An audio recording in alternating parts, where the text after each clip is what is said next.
1 जुलाई 2022 से income tax की website पर आईटीआर को भरने का कार्य शुरू हो गया है। सभी साथियों को नमस्कार। आपका एक बार फिर से स्वागत है आपके अपने चैनल गुरुजी में। आज की इस वीडियो में आईटीआर 1 को भरने के पूरे प्रोसेस को स्टेप बाय स्टेप दिखाया गया है। इस चैनल को सब्सक्राइब करते हुए बेल आइकन को प्रेस करके ऑल के ऊपर जरूर क्लिक करें ताकि आपको आने वाली सभी वीडियोस का नोटिफिकेशन मिल सके। आइए शुरू करते हैं। इनकम टैक्स की रिटर्न को भरने के लिए हमें इनकम टैक्स की वेबसाइट पर जाना होता है और इस वेबसाइट का एड्रेस है incometax.gov.in।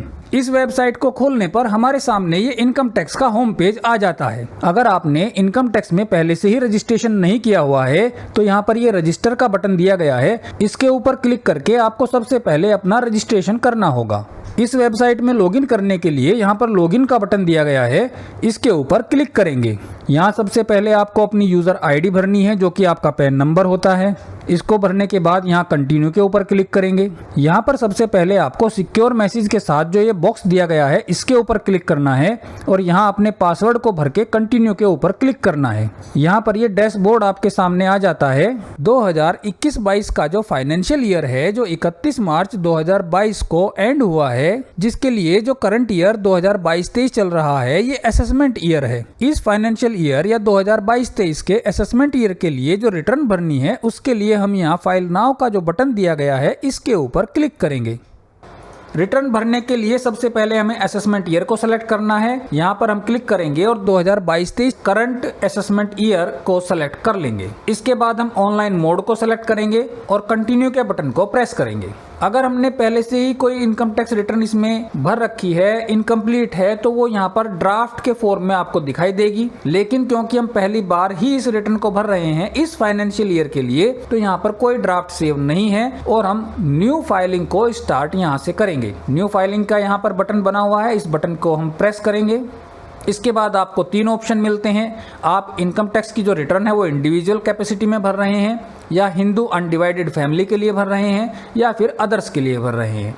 अभी जो हम चर्चा करेंगे वो इंडिविजुअल के फॉर्म में जो गवर्नमेंट एम्प्लॉइज हैं वो इंडिविजुअली अपनी सबको रिटर्न फिल करनी होती है। तो इंडिविजुअल की कैपेसिटी में हम इस रिटर्न को फिल कर रहे हैं। इंडिविजुअल को हम यहाँ पर सेलेक्ट करेंगे और कंटिन्यू के बटन को प्रेस करेंगे।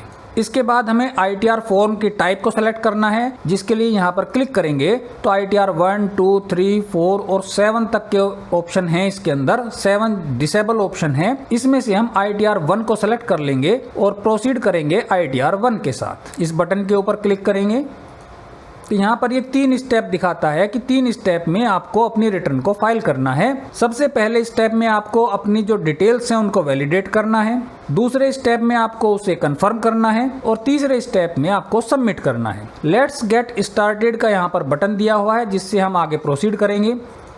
अब यहाँ पर ये पूछ रहा है कि आपको इनकम टैक्स रिटर्न फाइल क्यों करनी है, क्यों आप इसको फिल कर रहे हैं। तो इसके लिए 3 ऑप्शन दिए गए हैं, जिसमें पहला ऑप्शन है कि taxable income is more than basic exemption limit. जो बेसिक एग्जम्पशन लिमिट है वो 2,50,000 की है, यानी कि 2,50,000 तक कोई टैक्स नहीं लगता है। अगर किसी व्यक्ति की इनकम 2,50,000 से कम है तो उसको इनकम टैक्स रिटर्न को फाइल करने की कोई आवश्यकता नहीं है। लेकिन अगर उससे ज्यादा है तो उसको इनकम टैक्स रिटर्न को फाइल करना है। तो हम यहाँ पर इस ऑप्शन को सेलेक्ट कर लेंगे कि हमारी जो टैक्सेबल इनकम है वो बेसिक एग्जम्पशन लिमिट से ज्यादा है। इसको सेलेक्ट करने के बाद हम यहाँ पर कंटिन्यू के बटन को प्रेस करेंगे। इसमें बोल रहा है कि आप इसको अच्छी तरह से पढ़ लें और कंफर्म करें कि सारी डिटेल ठीक से भरी गई हैं। इसको यहाँ पर हम ओके कर देंगे। इनकम टैक्स रिटर्न में जो डिटेल्स हैं वो 5 हिस्सों में डिवाइड की गई हैं। इसमें पहला पॉइंट है पर्सनल इंफॉर्मेशन का, दूसरा है ग्रॉस टोटल इनकम, तीसरा है टोटल डिडक्शंस, चौथा है टैक्स पेड और 5वां है टैक्स लायबिलिटी। इसमें जैसे ही आप इस पेज पर आते हैं केवल पर्सनल इंफॉर्मेशन का जो लिंक है यही एक्टिवेट होता है। इसके बाद के जो चारों लिंक हैं ये डीएक्टिवेट होते हैं। इसका मतलब ये हुआ कि आप स्टेप बाय स्टेप ही इस रिटर्न को फिल करेंगे। तो सबसे पहले हमें पर्सनल इंफॉर्मेशन को चेक करना है, वेरीफाई करना है और कंफर्म करना है। इसके लिए हम इसके ऊपर क्लिक करेंगे। इसके ऊपर क्लिक करने के बाद आपकी पर्सनल इन्फॉर्मेशन का पेज खुल जाता है, जिसमें आपका name, PAN number, date of birth और आधार नंबर दिया गया है। इसी के साथ आपका कॉन्टैक्ट डिटेल भी इसमें दी गई है। अगर ये कॉन्टैक्ट डिटेल ठीक है तो आप इसको ऐसे ही रहने देंगे। अगर इसमें आपको कोई चेंज करना है तो इसके राइट में एडिट का ऑप्शन दिया गया है, इस बटन को आप क्लिक करेंगे और आपका जो मोबाइल नंबर है, ईमेल एड्रेस है या रेजिडेंशियल एड्रेस है, इसको आप यहाँ पर करेक्ट कर देंगे। करेक्ट करने के बाद सेव के बटन को प्रेस करेंगे। इस तरीके से आपकी जो कॉन्टैक्ट डिटेल हैं वो एडिट हो जाएंगी। कॉन्टैक्ट डिटेल को अपडेट करने के बाद यहाँ से नेचर ऑफ एम्प्लॉयमेंट को सेलेक्ट करेंगे, जिसके ऑप्शन इस प्रकार से हैं। इसमें जो ऑप्शन दिए गए हैं वो central government, state government, public sector undertaking, pensioners, others और नॉट एप्लीकेबल यानी कि फैमिली पेंशन वाले। इसमें अगर सेंट्रल गवर्नमेंट के एम्प्लॉय हैं तो वो सेंट्रल गवर्नमेंट को सेलेक्ट करेंगे, स्टेट गवर्नमेंट के एम्प्लॉय स्टेट गवर्नमेंट को सेलेक्ट करेंगे। एग्जाम्पल के लिए यहाँ पर मैं स्टेट गवर्नमेंट को सेलेक्ट कर लेता हूँ। इसके बाद सेक्शन बताया जा रहा है कि कौन से सेक्शन में ये रिटर्न फाइल की जा रही है। सेक्शन 139(1) फ्रेश रिटर्न को फाइल करने के लिए है, जो ड्यू डेट से पहले सबमिट की जाती है। तो क्योंकि अभी ड्यू डेट नहीं निकली है तो हम इस रिटर्न को सेक्शन 139(1) के अंदर फिल करेंगे और इस ऑप्शन को सेलेक्ट कर लेंगे, जो कि ऑलरेडी सिलेक्टेड है। इसके बाद यहाँ पर एक बहुत ही इंपॉर्टेंट ऑप्शन है जो कि आपको ध्यान रखना है कि यहाँ पर आप इस रिटर्न को न्यू टैक्स रिजाइम में फिल कर रहे हैं या ओल्ड टैक्स रिजाइम में फिल कर रहे हैं। इन दोनों में जो मुख्य अंतर है वो डिडक्शंस का है। नए टैक्स रिजाइम में किसी प्रकार के डिडक्शन को अलाउ नहीं किया गया है, केवल जो गवर्नमेंट कंट्रीब्यूशन होता है एनपीएस एम्प्लॉय के संबंध में उसी को ही अलाउ किया गया है, बाकी कोई डिडक्शन अलाउ नहीं है। जबकि ओल्ड टैक्स रिजाइम में स्टैंडर्ड डिडक्शन भी है, एग्जम्पशंस भी हैं और सेविंग्स की डिडक्शंस भी हैं। तो यहाँ पर ध्यान रखने वाली बात यह है कि अगर आप अपनी रिटर्न को पुराने टैक्स के हिसाब से जमा करना चाहते हैं तो इस ऑप्शन को नो करेंगे, और अगर आप नए टैक्स के स्लैब के हिसाब से इसको जमा करना चाहते हैं तो इस ऑप्शन को यस करेंगे। फिलहाल मैं इस ऑप्शन को नो कर रहा हूँ। इसके बाद आप अपनी बैंक डिटेल्स को यहाँ पर चेक करेंगे। यहाँ पर जो आपके ऑलरेडी एडिड बैंक अकाउंट होते हैं वो यहाँ पर दिए जाते हैं। अगर आपने बैंक अकाउंट को ऐड नहीं कर रखा है तो यहाँ ऐड अनदर का बटन है, इससे आप बैंक अकाउंट को ऐड कर सकते हैं। जो बैंक अकाउंट आप यहाँ पर ऐड करेंगे उनमें से किसी एक बैंक अकाउंट को आपको रिफंड के लिए भी सेलेक्ट करना होगा। इसके लिए यहाँ पर ये बटन दिया गया है जो ब्लू कलर में फिलहाल दिखाई दे रहा है। अगर इसको एक बार हम क्लिक करते हैं तो ये इनएक्टिव हो जाता है और दोबारा क्लिक करते हैं तो ये एक्टिवेट हो जाता है, और इसके बाद इस डिटेल को हम कंफर्म कर देंगे। जैसे ही ये डिटेल कंफर्म करते हैं, पर्सनल इंफॉर्मेशन के सामने कंफर्म्ड का नोटिफिकेशन आ जाता है। जैसे ही पहला पॉइंट कंफर्म होता है, दूसरा पॉइंट जो ग्रॉस टोटल इनकम का है ये एक्टिवेट हो जाता है। इसकी डिटेल्स को कंफर्म करने के लिए इसके ऊपर हम क्लिक करेंगे। जैसे ही क्लिक करते हैं तो सैलरी से एग्जम्पशंस के बारे में आपसे कंफर्मेशन लेता है। इनमें आपको यस नो के जो ऑप्शन हैं वो सेलेक्ट करने हैं, जहां पर जो पॉइंट दिए गए हैं वो इस प्रकार से हैं कि अगर आपने टूर या ट्रांसफर पर कोई एग्जम्पशन लेना है तो उसके लिए आपको यस करना है, और एग्जम्पशन नहीं लेना है तो इसको नो करना है। अगर आपको कोई स्पेशल कंपनसेटरी अलाउंस या चिल्ड्रन एजुकेशन अलाउंस की छूट लेनी है या हॉस्टल अलाउंस की एग्जम्पशन लेनी है तो इसको यस करना है, अदरवाइज इसको नो करना है। अगर आप इसको यस करते हैं तो इसके अमाउंट को आपको यहाँ पर फिल करना है, अदरवाइज इसको नो कर देंगे। इसी प्रकार से अगर आपको हाउस रेंट अलाउंस में कोई एग्जम्पशन लेना है तो उसके लिए यस करेंगे और यहाँ पर क्लेम अमाउंट को फिल कर देंगे, अदरवाइज इसको नो कर देंगे। इसी प्रकार से लीव ट्रैवल अलाउंस में आपको कोई एग्जम्पशन लेना है तो यस करेंगे, अदरवाइज नो करेंगे। सैलरी इनकम में अगर आपको किसी और प्रकार का एग्जम्पशन लेना है तो इसको आप यस करेंगे। यहाँ पर जो एग्जम्पशन दिए गए हैं वो जनरली रिटायरमेंट केस के हैं कि आपको ग्रेजुइटी मिली है या लीव एनकैशमेंट मिला है या कंपनसेशन मिला है या कम्यूटेड वैल्यू मिली है पेंशन की, तो उसको आप यहाँ पर फिल कर देंगे जो कि टैक्स फ्री होती हैं। अगर आपको इसमें से कोई एग्जम्पशन नहीं लेनी है तो इसको आप नो कर देंगे। इसके बाद इसको आगे कंटिन्यू करेंगे। कंटिन्यू करने के बाद अगर यहाँ पर आपका डाटा फॉर्म 16 जो आपको मिला है उसके डाटा से मैच नहीं करता है तो आपको यहाँ से इसको एडिट करना है। अगर ये सेम आता है तो आपको इसको एडिट करने की कोई जरूरत नहीं है। इसके सेकंड पॉइंट में आप इनकम फ्रॉम हाउस प्रॉपर्टी, अगर आपने कोई लोन ले रखा है या आप रेंटेड हाउस में रहते हैं उसके आप छूट लेना चाहते हैं तो उसको आप यहाँ पर फिल करेंगे। इसके लिए आपको यहाँ पर ऐड या एडिट के बटन दिए गए हैं। अगर आपने कोई हाउसिंग लोन ले रखा है सेल्फ ऑक्यूपाइड प्रॉपर्टी के ऊपर, तो आप उसको यहाँ पर बोरोड कैपिटल पर जो इंटरेस्ट आपने दे रखा है उस इंटरेस्ट के अमाउंट को इसमें फिल करेंगे। अगर आपने कोई मकान रेंट पर दे रखा है और उससे आपको रेंटल इनकम हो रही है, तो उस रेंटल इनकम में से 30% को माइनस करके उस इनकम को यहाँ पर फिल कर देंगे और यहाँ से इसको ऐड कर देंगे। तो कैंसिल करके हम वापस आ जाते हैं। इसके बाद जो नेक्स्ट पॉइंट है वो है इनकम फ्रॉम अदर सोर्सेज। इसके अंदर आपके जो डिपॉजिट्स हैं, एफडीज हैं बैंक के अंदर, पोस्ट ऑफिस के अंदर या कोऑपरेटिव सोसाइटीज के अंदर, या आपका कोई सेविंग बैंक अकाउंट का इंटरेस्ट है, वो इसके अंदर आपको फिल करना है। इसके अंदर आपको फिल करने के लिए यहाँ पर ऐड का बटन दिया गया है, इस ऐड के बटन को क्लिक करेंगे। अब यहाँ पर ये फिर से आपको ऑप्शन देगा, अगर आपके पास सेविंग बैंक अकाउंट का इंटरेस्ट है तो इसको हम यस करेंगे और जो इंटरेस्ट आया है उसके अमाउंट को यहाँ पर फिल कर देंगे। दूसरा पॉइंट है आपका बैंक या पोस्ट ऑफिस में जो एफडी वगैरह करवाई जाती हैं उसके ऊपर जो इंटरेस्ट मिलता है उसके लिए। फैमिली पेंशन से अगर कोई इनकम हो रही है तो इसको यस करके उसको यहाँ पर फिल कर देंगे।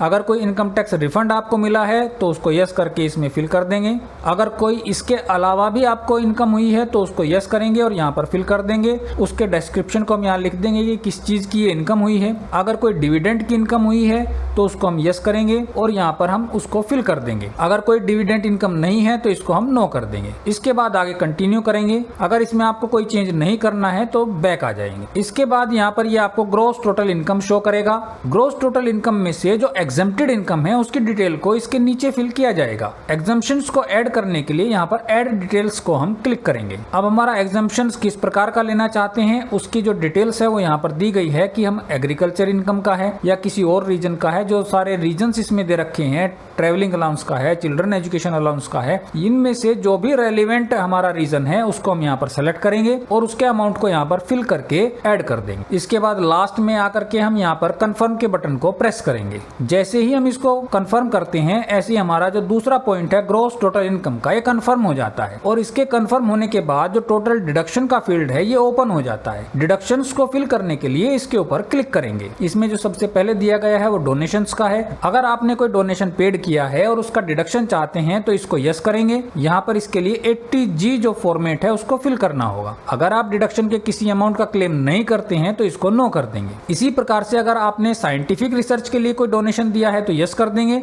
अगर आप सेक्शन 80GG में कोई डिडक्शन चाहते हैं तो इसको यस करेंगे और उसके अमाउंट को यहाँ पर फिल करेंगे। सेक्शन 80C में आपको कोई डिडक्शन लेनी है तो यस करेंगे, उसके अमाउंट को यहाँ पर फिल करेंगे। 80C के अंदर सेविंग करने की जो लिमिट है वो 1,50,000 रुपए की, तो मैक्सिमम आप इसके अंदर 1,50,000 की डिडक्शन ही ले सकते हैं। अगर आप NPS के अंदर कवर्ड एम्प्लॉय हैं तो आप 80CCD2 में जो एम्प्लॉयर का कंट्रीब्यूशन होता है उसकी डिडक्शन ले सकते हैं। उसके लिए आपको यहाँ पर यस करना है और उसके अमाउंट को फिल करना है। अगर आप NPS के एम्प्लॉय नहीं है तो इसको आपको नो करना है। सेक्शन 80D जो कि मेडिकल एक्सपेंडिचर से रिलेटेड है, इसकी अगर आपको कोई छूट लेनी है तो आप इसको यस करेंगे। इसके लिए आपको शेड्यूल 80D को फिल करना होगा। हायर एजुकेशन के लिए जो लोन लिया जाता है उसके इंटरेस्ट की जो छूट है वो सेक्शन 80E में मिलती है। अगर आपको ये डिडक्शन लेना है तो इसको यस करेंगे और इसमें जो इंटरेस्ट पेड किया गया है हायर एजुकेशन लोन के ऊपर उसके अमाउंट को यहाँ पर फिल कर देंगे। इसके अलावा किसी प्रकार का डिडक्शन है तो उसके लिए यस करेंगे। यहाँ से हम डिडक्शन की टाइप को सेलेक्ट करेंगे।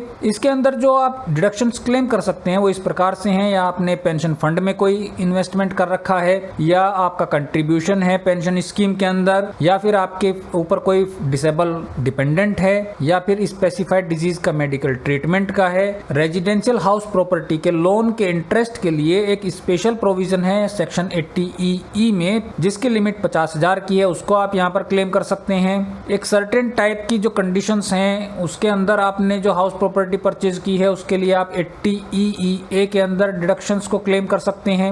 इलेक्ट्रिक व्हीकल आपने परचेज किया है तो उसकी डिडक्शन को आप 80EEB के अंदर क्लेम कर सकते हैं। पॉलिटिकल पार्टी को अगर कोई डोनेशन दिया है तो 80GGC के अंदर क्लेम कर सकते हैं। सेविंग बैंक अकाउंट के इंटरेस्ट को आप 80TTA के अंदर क्लेम करेंगे जिसकी लिमिट 10,000 रुपए की है। यानी कि सेविंग बैंक अकाउंट का जो इंटरेस्ट है वो आपको यहाँ पर ग्रॉस सैलरी में ऐड भी करना है और 80TTA के अंदर उसकी छूट भी लेनी है। अगर सेविंग बैंक अकाउंट का इंटरेस्ट 10,000 रुपए से ज्यादा है तो 10,000 से इन एडिशन जितना अमाउंट होता है उसके ऊपर आपको टैक्स पे करना होगा। अगर रिटर्न फाइल करने वाला सीनियर सिटीजन है तो वो 80TTB के अंदर अपनी छूट को क्लेम करेंगे। जो पर्सन्स डिसेबिलिटी वाले हैं उनको 80U के अंदर 75,000 या 1,25,000 की छूट मिलती है उसको आप यहाँ पर क्लेम करेंगे। जो भी छूट आपको यहाँ पर क्लेम करनी है उसके लिए आपको इसे चेक करेंगे और इससे रेलिवेंट अमाउंट को यहाँ पर फिल कर देंगे। अगर आपको ऐसी कोई डिडक्शन नहीं लेनी है तो सिंपली इसको नो कर देंगे और आगे कंटिन्यू करेंगे। कंटिन्यू करने के बाद जो रेलिवेंट फॉर्म आपको फिल करने होते हैं वो आपके सामने आ जाते हैं। अगर आपको इनमें से कोई भी छूट लेनी है तो आप रेलिवेंट फॉर्म को ओपन करेंगे और उसके अमाउंट को फिल करके ऐड कर लेंगे। ये सारे अमाउंट ऐड करने के बाद आपकी जो टोटल डिडक्शन है वो यहाँ पर शो हो जाएगी। टोटल डिडक्शन भर देने के बाद आप इसको कंफर्म करेंगे। जैसे ही आप कंफर्म के बटन को प्रेस करेंगे तो टोटल डिडक्शंस का जो पॉइंट है इसके सामने कंफर्म्ड लिखा हुआ आने लगेगा और टैक्स पेड का जो पॉइंट है ये एक्टिवेट हो जाएगा। इसकी कैलकुलेशन चेक करने के लिए आप इसके ऊपर क्लिक करेंगे। इसमें आपने जितने भी टैक्स पेड कर रखे हैं या आपका सैलरी से टीडीएस डिडक्ट हुआ है वो यहाँ पर शो करेंगे। अगर इसकी डिटेल फॉर्म 16 से मैच नहीं करती हैं तो इसकी डिटेल्स को आप ओपन करके इसको एडिट करेंगे। इसमें अगर किसी डिटेल को एडिट करना है तो यहाँ जो चेक बॉक्स दिया गया है इसको सेलेक्ट करेंगे, एडिट के बटन को प्रेस करेंगे और जो भी अमाउंट हमें चेंज करना है उसको यहाँ पर करेक्ट करेंगे। इसको सेव कर लेंगे। सेव करने के बाद यहाँ जो टोटल टैक्स पेड का अमाउंट है ये फॉर्म 16 से मैच करने के बाद हम इसको कंफर्म करेंगे।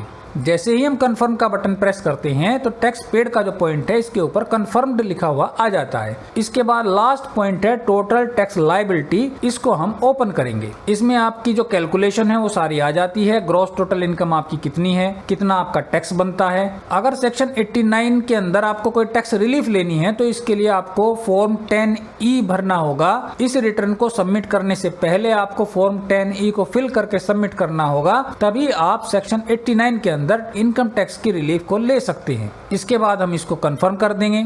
इस प्रकार से ये जो 5 पॉइंट हैं ये पांचों पॉइंट को एक एक करके हम कंफर्म करेंगे। पांचों पॉइंट को कंफर्म करने के बाद हम यहाँ से प्रोसीड करेंगे। रिटर्न का प्रीव्यू देखने के लिए यहाँ पर अब प्रीव्यू रिटर्न का बटन दिया गया है, इसको हम प्रेस करेंगे। इसमें वेरिफिकेशन के लिए जो चेक बॉक्स लगा हुआ है इस चेक बॉक्स को हम क्लिक करेंगे और प्रोसीड टू प्रीव्यू के बटन को प्रेस करेंगे। इस प्रकार से ये आपकी जो रिटर्न का फॉर्म है ITR 1 ये पूरा फिल होकर के आपके सामने आ जाएगा। इसको हम अच्छी तरह से चेक कर लेंगे। चेक करने के बाद इसे हम वैलिडेशन के लिए प्रोसीड करेंगे। अगर रिटर्न की सारी एंट्रीज एकदम ठीक हैं तो वैलिडेशन सक्सेसफुल का यहाँ पर मैसेज आता है। इसके बाद हम वेरिफिकेशन के लिए प्रोसीड कर सकते हैं। अगर यहाँ पर कोई एरर आती है तो उस एरर को हमें ठीक करना होगा।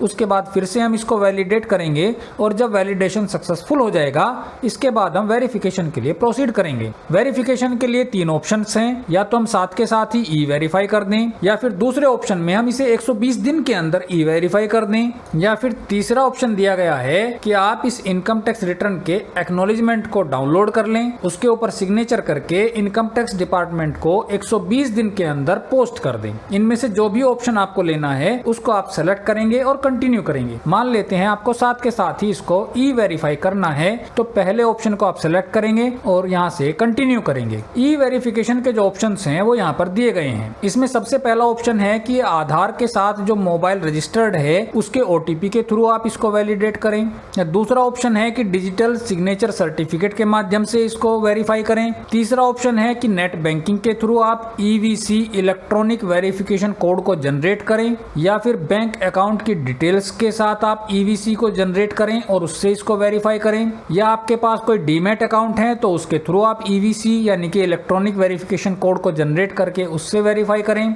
अगर आपके पास पहले से ही इलेक्ट्रॉनिक वेरिफिकेशन कोड है तो इस ऑप्शन को आप सेलेक्ट करेंगे और उस कोड को यहाँ पर फिल कर देंगे। इससे भी आप ई वेरीफाई कर सकते हैं। या फिर आधार पर अगर मोबाइल नंबर रजिस्टर है और उसका OTP पहले से ही आपके पास मौजूद है तो आप इस लास्ट ऑप्शन को सेलेक्ट करके उस OTP को यहाँ पर फिल करके ई वेरीफाई कर सकते हैं। अगर आपके पास ऐसा OTP अभी नहीं है, इसके लिए आप पहले ऑप्शन को सेलेक्ट करेंगे और यहाँ पर कंटिन्यू करेंगे। जैसे ही आप कंटिन्यू करेंगे आपके रजिस्टर्ड मोबाइल नंबर पर एक OTP आएगा जिसको आप फिल कर देंगे और अपनी रिटर्न को ई वेरीफाई करके आप सबमिट कर सकते हैं। आज की वीडियो में बस इतना ही। आपने इस वीडियो को आखिर तक देखा, इसके लिए आपका बहुत बहुत धन्यवाद और आभार। नमस्कार।